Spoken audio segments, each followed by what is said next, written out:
कर्तावे स्तोत्रम प्रभु यीशु मसीह के नाम से फिर एक बार आप सबों का इस YouTube के चैनल पर मैं स्वागत करता हूं। प्रभु का मैं धन्यवाद देता हूं कि परमेश्वर ने फिर एक बार यह समय मेरे और आपके जीवन में लेकर आया, ताकि हमारे इस जीवन के इस समय में हम परमेश्वर की उपस्थिति में जा सके। हालेलुया। ये प्रभु का अनुग्रह है, ये प्रभु का प्रेम है कि परमेश्वर दिन प्रतिदिन हमारे जीवन में उपस्थित होता है। आमीन। प्रियो, उसका नाम परमेश्वर इम्मानुएल है और उसका वचन कहता है कि वो सदैव सर्वदा हमारे साथ रहने वाला परमेश्वर है। हालेलुया। आज के इस पवित्र दिन में परमेश्वर ने मुझे और आपको सुरक्षित संभाल कर रखा, इसलिए हम प्रभु का धन्यवाद दें, क्योंकि परमेश्वर अपने लोगों से प्रेम करता है और वो चाहता है कि हम हर समय हर पल उसके साथ बने रहे। वो हमसे बातें करना चाहता है, वो हमारी सुनना चाहता है और इसीलिए वो अक्सर हमारे साथ बना रहता है। आमीन। हम पिछले कुछ दिनों से जिस विषय में मनन और अध्ययन कर रहे हैं, बहुत सारे लोगों के कल भी मुझे ईमेल्स आए हैं और बहुत सारे लोगों ने गवाहियाँ मेरे साथ शेयर की है कि कैसे परमेश्वर उनके जीवन में वचनों के द्वारा आशीषों को दे रहा है। हालेलुया। वो आशीषें उन लोगों के जीवन में, वो गवाहियाँ इसलिए नहीं आ रही है क्योंकि मैं वचन बांट रहा हूँ, वो गवाहियाँ इसलिए आ रही है क्योंकि वे परमेश्वर का वचन गंभीरता से स्वीकार कर रहे हैं। हालेलुया। मेरा विश्वास है आप सब लोग, जितने लोग यहाँ पर वचन को रोज सुनते हैं, वो जरूर आशीषों को पाते हैं, ऐसा मेरा विश्वास है। आज फिर एक बार स्वर्गीय पवित्र आत्मा हमारे मध्य में उपस्थित है, ताकि उसके वाणी के द्वारा हम आशीषित हो सके। आमीन। जैसे हम रोज वचन का मनन और अध्ययन करते हैं, आज फिर एक बार हम उन्हीं वचनों में आगे बढ़ेंगे जिस विषय को हम पिछले एक सप्ताह से शायद अधिक के समय से सुन रहे हैं और आशीषित हो रहे हैं। लेकिन जैसे हम रोज अपने अध्ययन की शुरुआत को पवित्र शास्त्र पढ़ने के द्वारा करते हैं, आइए प्रियो, आज एक बार फिर हम अपने अपने पवित्र शास्त्र निकाल ले। और आज हमने पढ़ने के लिए जो वचन चुने हैं वो पाए जाते हैं भजन संहिता उसका 71 अध्याय और उसके 12 से लेकर 16 वचनों को हम पढ़ेंगे। भजन संहिता 71 उसके 12 से लेकर 16 वचन। Psalms 71 chapter 71 verses 12 to 16 we are going to read. और मैं चाहता हूं आप केवल वचन को सुने नहीं, परंतु आप अपने अपने पवित्र शास्त्र निकाल ले और हम सब मिलकर एक साथ इन वचनों को पढ़े। आमीन। वचन कहता है, भजन संहिता 71:12 कहता है, हे परमेश्वर मुझसे दूर न रहे, हे मेरे परमेश्वर मेरी सहायता के लिए फुर्ती कर। जो मेरे प्राण के विरोधी है उनकी आशा टूटे और उनका अंत हो जाए। जो मेरे हानि के अभिलाषी है वे नामधराई और अनादर में गड़ जाए। मैं तो निरंतर आशा लगाए रहूंगा और तेरी स्तुति अधिक करता जाऊंगा। मैं अपने मुंह से तेरे धर्म का और तेरे किए हुए उद्धार का वर्णन दिन भर करता रहूंगा, क्योंकि उनका पूरा ब्यौरा मेरी समझ से परे है। मैं प्रभु यहोवा के पराक्रम के कामों का वर्णन करता हुआ आऊंगा। मैं केवल तेरे ही धर्म की चर्चा किया करूंगा। हालेलुया। ये परमेश्वर का वचन है और प्रभु इन वचनों के पढ़े जाने पर हम में से प्रत्येक को आशीष दे। वचन कहता है, परमेश्वर मुझसे दूर न रहे, हे परमेश्वर मेरी सहायता के लिए फुर्ती कर। आमीन। दो बातें इसमें पवित्र शास्त्र बताता है। पहला, हे प्रभु तू मुझसे दूर न रहे। दूसरा, मेरी सहायता के लिए फुर्ती कर। आमीन। अब मैं इस वचन पर जब मनन और अध्ययन कर रहा था तो मैं ये सोच रहा था कि अगर परमेश्वर हमसे दूर नहीं है तो जरूर वो हमारी सहायता करेगा। आमीन। ये मेरा विश्वास कहता है। जिस परमेश्वर के वचन का मैं अध्ययन करता हूं और जिसको मैं अपना उद्धार करता मानता हूं, और जो कुछ प्रभु के वचनों के द्वारा मैंने पिछले 18-20 सालों में सीखा है, उसको स्मरण करते हुए मैं इस बात पर विश्वास करता हूं कि परमेश्वर हर समय धर्मी की सहायता के लिए तत्पर होता है। हालेलुया। वो क्योंकि उसका वचन कहता है प्रियो कि ना तो कभी आपको छोड़ेगा ना तो कभी आपको त्यागेगा। हालेलुया। वो लगातार धर्मी के जीवन में अपनी उपस्थिति को बनाए रहता है। सिर्फ दिक्कत यह है कि हम उसे देख नहीं पाते और हमारे पास उसको सुनने के लिए समय नहीं है। आमीन। और अगर समय है तो हम सुनना नहीं चाहते हैं।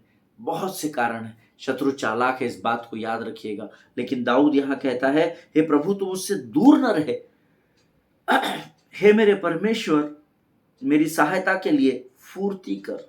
आगे का वचन, जो मेरे प्राण के विरोधी है उनकी आशा टूटे और उनका अंत हो जाए। जो मेरे हानि के अभिलाषी है वे नामधराई और अनादर में गड़ जाए। आमीन।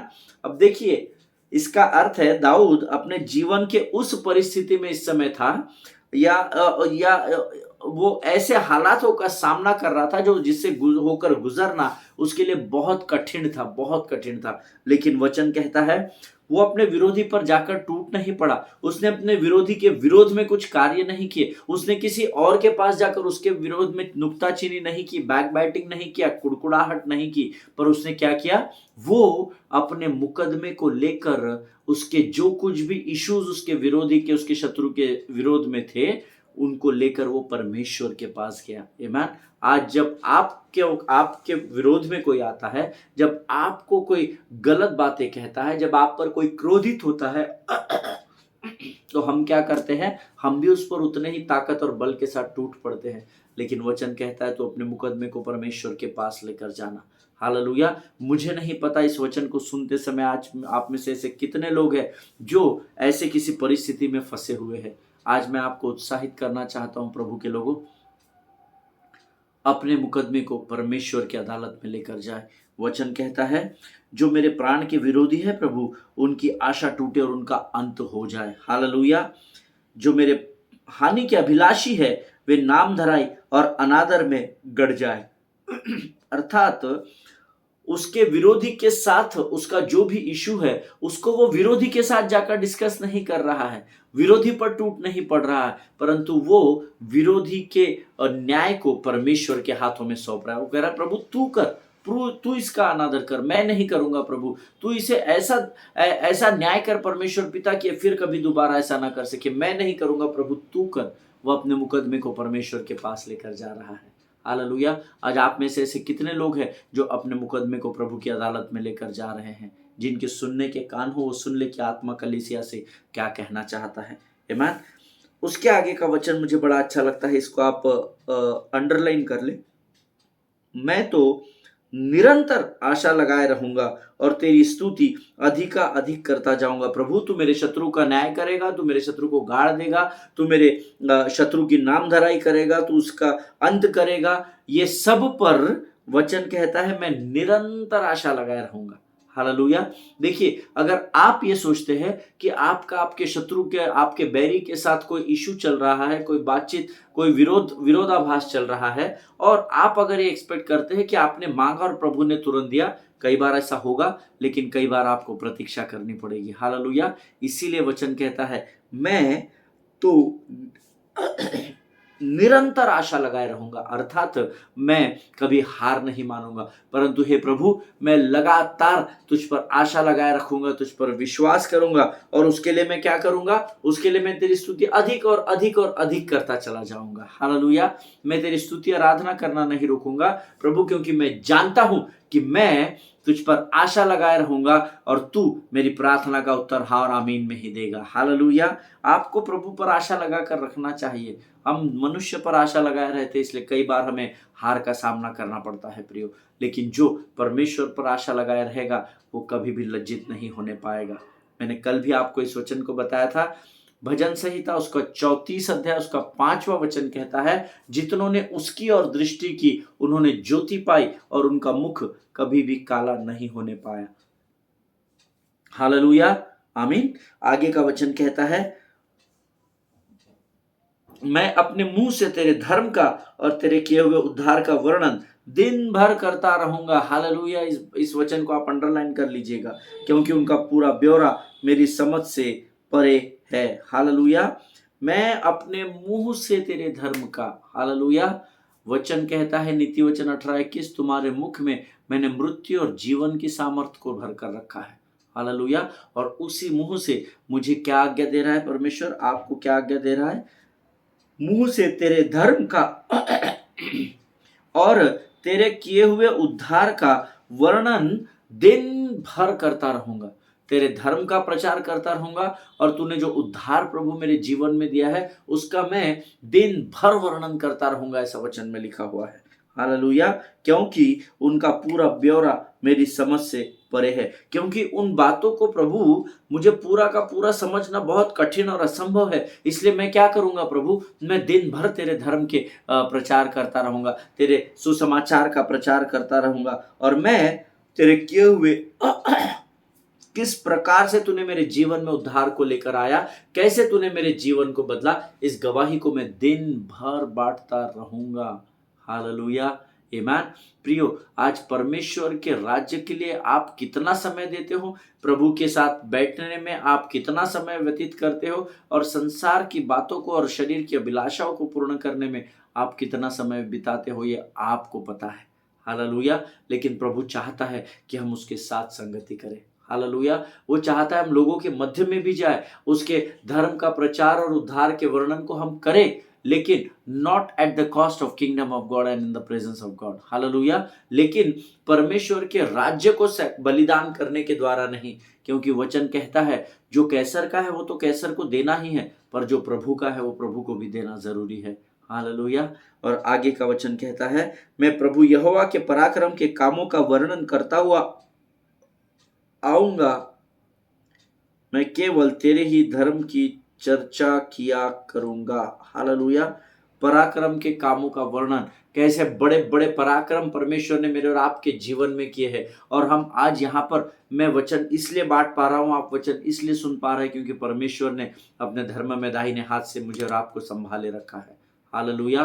प्रियो, परमेश्वर महान परमेश्वर है, वो किसी भी मनुष्य का कर्जदार नहीं है, ऐसा वचन में लिखा हुआ है। हालेलुया। परमेश्वर इन वचनों के पढ़े जाने पर आप में से प्रत्येक को आशीष दे, ऐसी मैं प्रभु से प्रार्थना करूंगा। ये समय है जब हम अपने मन को तैयार करेंगे ताकि प्रभु के जो वचन हम सुनने जा रहे हैं उसके द्वारा हम प्रभु से आशीषों को प्राप्त कर सके। आमीन। आइए अपनी आंखों को बंद करें और प्रार्थना करें। Jesus, Jesus, thank you Jesus, thank you Jesus, thank you Jesus. धन्यवाद यीशु, धन्यवाद यीशु।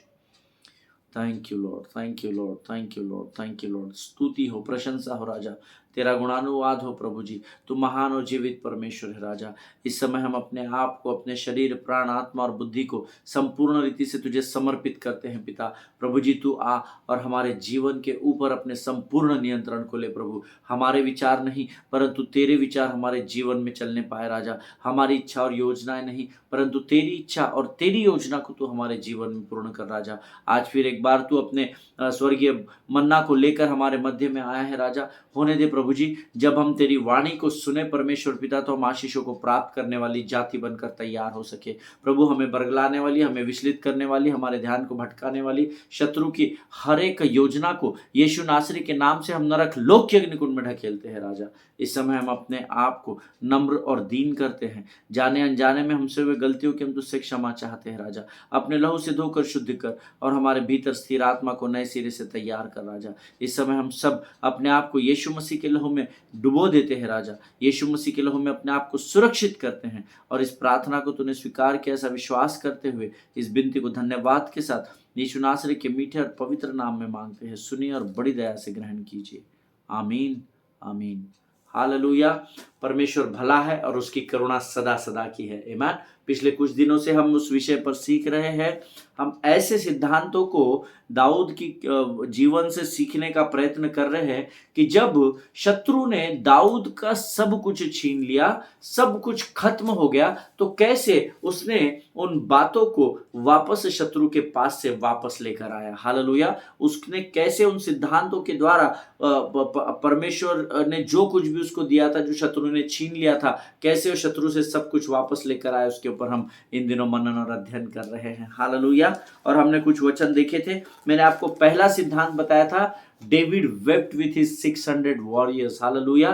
दाऊद रोया, लेकिन दाऊद के रोने में दुख के कारण वो रोया, अविश्वास और संदेह उसके अंदर नहीं था। वो जानता था कि मैं जिस परमेश्वर के सामने अपने आंसुओं को बहा रहा हूं, वो परमेश्वर इतना सक्षम और इतना ताकतवर और इतना पराक्रमी और सामर्थी परमेश्वर है कि वो मैं जिस बात के लिए रो रहा हूं या आंसुओं को बहा रहा हूं, वो आशीषों को वापस मेरे जीवन में लेकर आएगा। हालेलुया। सबसे पहला पॉइंट हमने सीखा था पिछले दिनों में, he wept but not with doubt but with hope and faith. Hallelujah.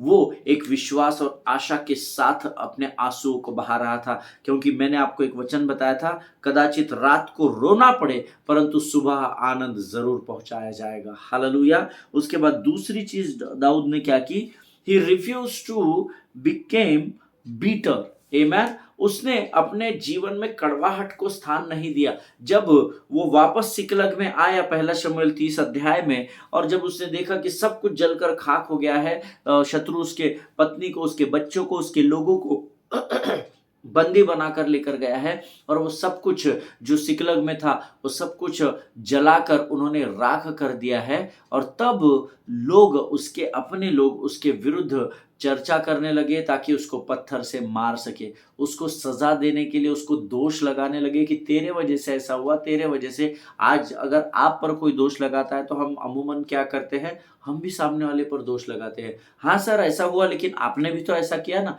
हाँ बहन आपने भी तो वैसा किया। हाँ ब्रदर आपने भी तो वैसा किया, तो अब तो मैं भी वैसा ही करूंगा। लेकिन दाऊद ने दोष नहीं लगाया। He refused to become bitter. Amen. उसने दोष को अपने पास नहीं आने दिया, उसने उस कड़वाहट को अपने पास नहीं आने दिया कि वो कड़वाहट से भरकर जो लोग उसके विरोध में थे वो भी उनके विरोध में हो जाए। हालेलुया। और तीसरी बात हमने देखी, what he did, he encouraged himself in the Lord. उसने क्या किया, अगर उसने दूसरों के प्रति अपने जीवन में कड़वाहट को नहीं उत्पन्न होने दिया तो उसने क्या किया, उसने अपने आप को यीशु में, परमेश्वर में प्रोत्साहित करना आरंभ किया। हालेलुया। जिसके विषय में कल हमने कुछ बातें देखी थी। मैं चाहता हूं हम सब लोग प्रेरितों के काम उसका 26 अध्याय उसका दूसरा वचन निकाल ले। प्रेरितों के काम उसका 26 अध्याय उसका दूसरा वचन। और मेरा विश्वास है आप सबों के साथ आपके पवित्र शास्त्र रखे हुए हैं। आप जिस भी स्थान पर आप पवित्र शास्त्र खोलते हैं तो विश्वास करें अधलोक थरथराने और कांपने लग जाता है, क्योंकि वचन कहता है मैंने अपने नाम से भी अधिक महत्व परमेश्वर के वचन को दिया है। हालेलुया। ये वो वचन है जो हमारे जीवन में हमको उन्नति से उन्नति की ओर लेकर जाते हैं। ये वो परमेश्वर है जो हमें अनुग्रह पर अनुग्रह देता चला जाता है। हालेलुया। प्रेरितों के काम 26 अध्याय दूसरा वचन। The book of Acts chapter 26 verse 2 says, I consider myself fortunate, or you may say happy, that it is before you, King Agrippa, I am going to make my defense today against all the accusations of the Jews. Amen. Hindi में लिखा है, हे राजा Agrippa, जितनी बातों का यहूदी मुझ पर दोष लगाते हैं, आज तेरे सामने उनका उत्तर देने में मैं अपने आप को धन्य समझता हूँ। हालेलुया। आज मुझे और आपको जरूरत है कि अपने आप को हम परमेश्वर में प्रोत्साहित करें। कोई बात नहीं प्रभु, शत्रु ने मेरा सब कुछ छीन कर लेकर गया है, परंतु तेरा वचन कहता है कि विश्वास करने वाले के लिए कोई भी बात असंभव नहीं है। लोग आपको प्रोत्साहित नहीं करेंगे, लोग आपको हमेशा ह्यूमिलिएट करेंगे, लोग आपको हमेशा डोमिनेट करने की कोशिश करेंगे, लोग आपको हमेशा दबाने की कोशिश करेंगे। So what I have to do pastor, you have to encourage yourself in the lord. Hallelujah. आपको अपने आप को प्रभु के वचनों के द्वारा प्रोत्साहित करना पड़ेगा, और प्रभु के वचनों के द्वारा प्रोत्साहित करने के लिए आपको वचन का मालूम होना जरूरी होता है। मेरे वचन का ज्ञान न होने से मेरी प्रजा नष्ट हो रही है, ऐसा वचन में लिखा है। होशे की पुस्तक उसका 4वां अध्याय उसका 6वां वचन कहता है, मेरे वचन का ज्ञान न होने से प्रजा नष्ट हो रही है। Hallelujah. See before people of beloved people of God, ये वचन मुझे इसलिए अच्छा लगता है, प्रभु के लोगों, वचन कहता है आई कंसिडर्ड माई सेल्फ फॉर्चुनेट, मैं अपने आप को धन्य समझता हूं। ये खुद पौलुस कहता है यहाँ पर राजा अग्रिप्पा से कि तूने मुझे समय दिया कि यहूदी मुझ पर दोष लगाते हैं, आज तेरे सामने उत्तर देने को मैं अपने आप को धन्य समझता हूँ। Hallelujah.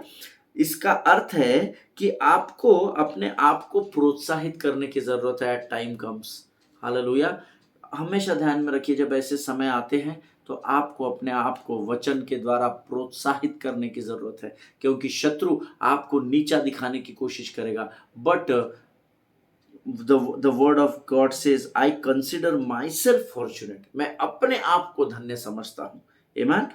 You don't have to be lying down in depression and fear and worry all the time. हर बार आप चिंताओं में, उदासी में, निराशा में पड़े नहीं रहना है जमीन पर नतमस्तक होके। शत्रु के आगे हार नहीं माननी है प्रियो, इस बात को हमेशा ध्यान में रखिएगा। So then what I have to do, आपको ये सारी चीजें नहीं करना है, but because that is not God's will for your life. Hallelujah. आपको चिंता, उदासी, निराशा में बैठने की जरूरत ही नहीं है, क्योंकि परमेश्वर की इच्छा आपके लिए ये नहीं है। तो फिर पास्टर जी बताइए परमेश्वर की इच्छा क्या है। हाँ, तो मैं आपको बताता हूँ वचन क्या कहता है। वचन कहता है हर परिस्थिति में परमेश्वर को धन्यवाद करो। हालेलुया। हम एक गीत गाते हैं, सुख में दुख में धन्यवाद करो, अमीरी गरीबी में धन्यवाद करो, सुख में दुख में धन्यवाद करो, अमीरी गरीबी में धन्यवाद करो, हर परिस्थिति में धन्यवाद करो, क्योंकि प्रभु की इच्छा यही है। हालेलुया। ऐसा वचन में लिखा है। हर परिस्थिति में हमको परमेश्वर का धन्यवाद करना है, क्योंकि प्रभु की इच्छा हमारे जीवन के लिए यही है। हालेलुया। मैं अपने आप को धन्य समझता हूँ राजा अग्रिप्पा कि तूने जो दोष मुझ पर मेरा विरोधी लगाता है, ये यहूदी लोग लगाता है, उसका उत्तर देने का तूने मुझे अवसर दिया, इसलिए मैं तुझे नहीं अपने आप को धन्य समझता हूँ। ऐसा वचन में लिखा है। हालेलुया।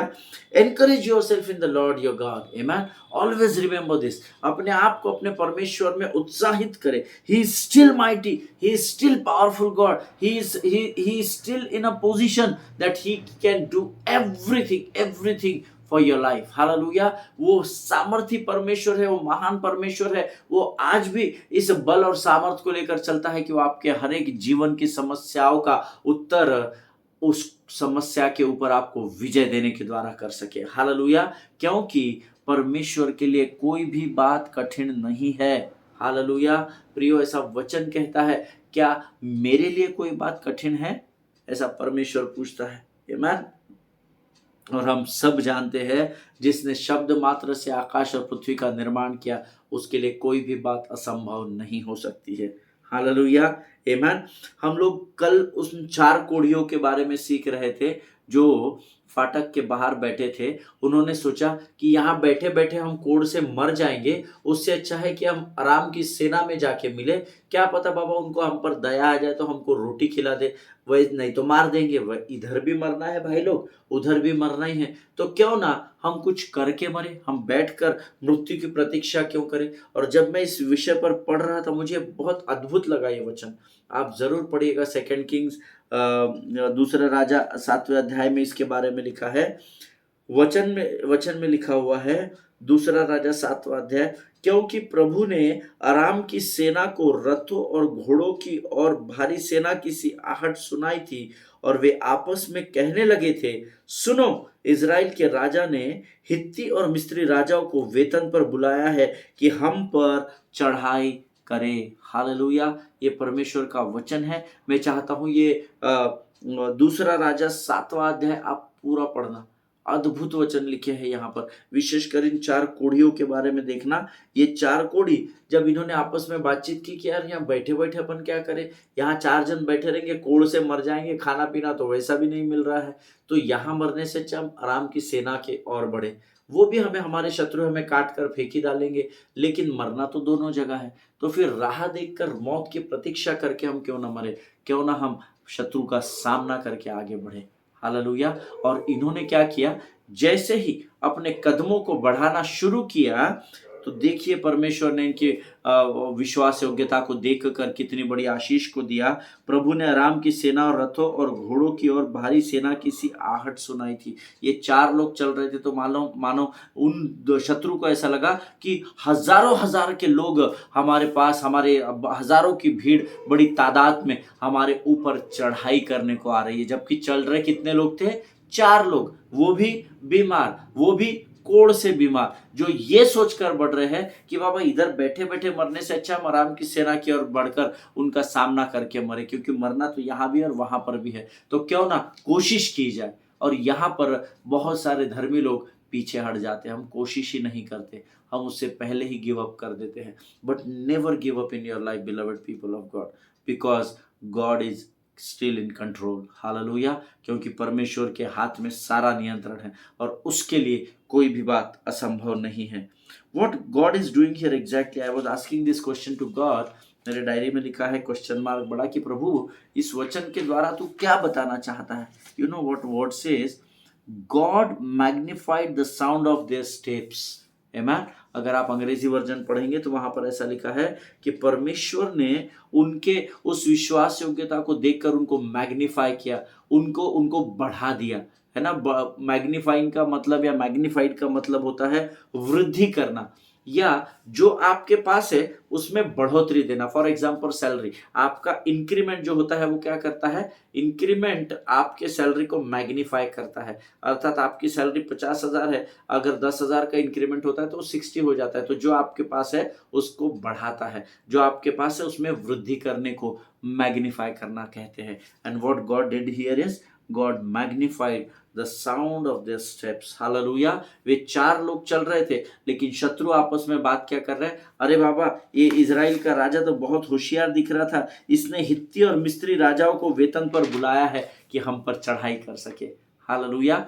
उनको लगा कि मिस्र और हित्तियों के राजाओं को और उनकी सेनाओं को इकट्ठा करके अब ये हम पर हमला करने आ रहे हैं। बट सत्य ये था, केवल 4 लोग और 8 पांव उस जमीन पर चल रहे थे। हालेलुया। जिसका अर्थ है परमेश्वर ने उन चारों के चलने की आहट को, उनके चलने की आवाज को बढ़ा दिया। ऐसा वचन में कहता कि लिखा है, मैग्नीफाई कर दिया। 4 लोग टप टप टप चल रहे हैं, लेकिन मानो शत्रु के कानों में वो आवाज गूंजी कि मिस्र और हित्ती के राजा अपनी सेना के साथ, इजराइलियों के साथ मिलकर हम पर चढ़ाई करने आ रहे हैं। आमीन। व्हेन यू ऑनर गॉड, जब आप अपने आप को परमेश्वर में एनकरेज करते हो तो परमेश्वर इस प्रकार से आपके जीवन में सहायता को उत्पन्न करता है। हालेलुया। परमेश्वर इन बातों को समझने में आपकी सहायता और मदद करे प्रियो। कल अ, अ, कल हम ये सीखने की कोशिश करेंगे कि हम कैसे प्रभु को मैग्नीफाई करें, हम कैसे प्रभु को बढ़ोतरी दें, हम कैसे प्रभु की महिमा करें। क्योंकि आज हमने देखा, जब परमेश्वर ने उन 4 कोड़ियों की विश्वास योग्यता को देखा तो God magnified the sound of their steps, ऐसा वचन में लिखा है। आमीन। कल हम देखेंगे कि हमको किस तरीके से प्रभु को मैग्नीफाई करना है। हालेलुया। परमेश्वर इस वचन के द्वारा आप में से प्रत्येक को आशीष दे, बरकत दे प्रियो। अगर आप इन वचनों से आशीषित हुए हैं, अगर परमेश्वर ने वचन के द्वारा आपसे बातचीत की है तो कमेंट बॉक्स में जरूर लिखिएगा। हालेलुया। लाइक और डिसलाइक के गेम में मैं नहीं हूं, लेकिन मैं यहाँ पर इसलिए हूं क्योंकि जो कुछ भी प्रभु से पाया है और जो आज्ञा प्रभु ने मुझे इन वचनों को आप तक पहुंचाने के लिए दी है, मैं उस कार्य को पूर्ण कर रहा हूं। हालेलुया। सभी को जय मसीह की। आइए इस समय हम अपनी आंखों को बंद करें और प्रार्थना करें। खुदावंद प्रभु यीशु नासरी के नाम से सुंदर और पवित्र समय के लिए हम तुझे धन्यवाद देते हैं पिता। फिर एक बार आज वचन के द्वारा प्रभु परमेश्वर पिता, तूने हमारी सहायता और मदद की, सत्य से हमें भर दिया, इसलिए धन्यवाद देते हैं।